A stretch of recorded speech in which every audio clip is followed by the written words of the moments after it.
मनुष्य हमेशा कुछ न कुछ सोचता रहता है। सोचना उसकी प्रकृति है, लेकिन चिंता उसकी बीमारी है।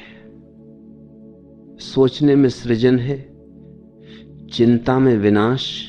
एक फूल को देखकर अगर तुम सोचो क्या सुंदर है, तो यह विचार है। पर अगर तुम सोचो कल यह मुरझा जाएगा, तो यह चिंता है। चिंता धीरे धीरे आत्मा में उतरती है और भीतर का संतुलन तोड़ देती है। जिस व्यक्ति के चेहरे पर चिंता है, उसके भीतर ताजगी नहीं होती। आंखें बुझी हुई, मुस्कान खोई हुई, जीवन थका हुआ लगता है। जीवन चलता रहता है, लेकिन तुम रुक जाते हो, तुम दौड़ते हो, पर भीतर स्थिरता नहीं होती। तुम सोचते हो कि चिंता से कुछ बदल जाएगा, पर चिंता ने कभी कुछ नहीं बदला।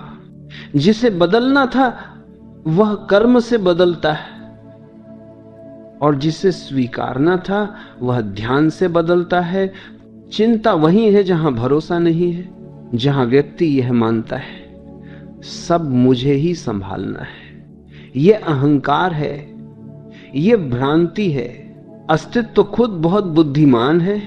सांस तुम नहीं लेते, शरीर खुद लेता है। दिल तुम नहीं चलाते, वह स्वयं धड़कता है। तो फिर जीवन को भी क्यों नियंत्रित करना चाहते हो?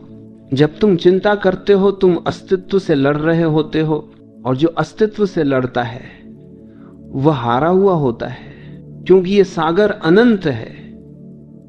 तुम केवल एक लहर हो, और लहर अगर सागर से लड़े तो उसका मिटना तय है।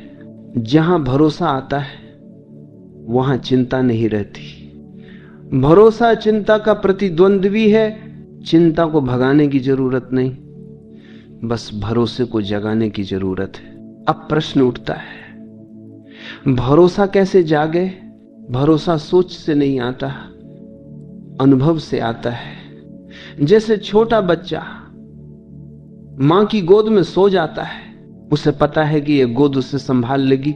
तुम्हें भी वही अनुभव चाहिए इस पूरे ब्रह्मांड की गोद में, कि जो कुछ भी घट रहा है ठीक घट रहा है, और जो घटेगा वह भी ठीक होगा।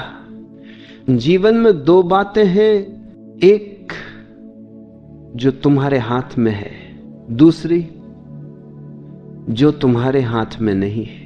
जो तुम्हारे हाथ में है उसके लिए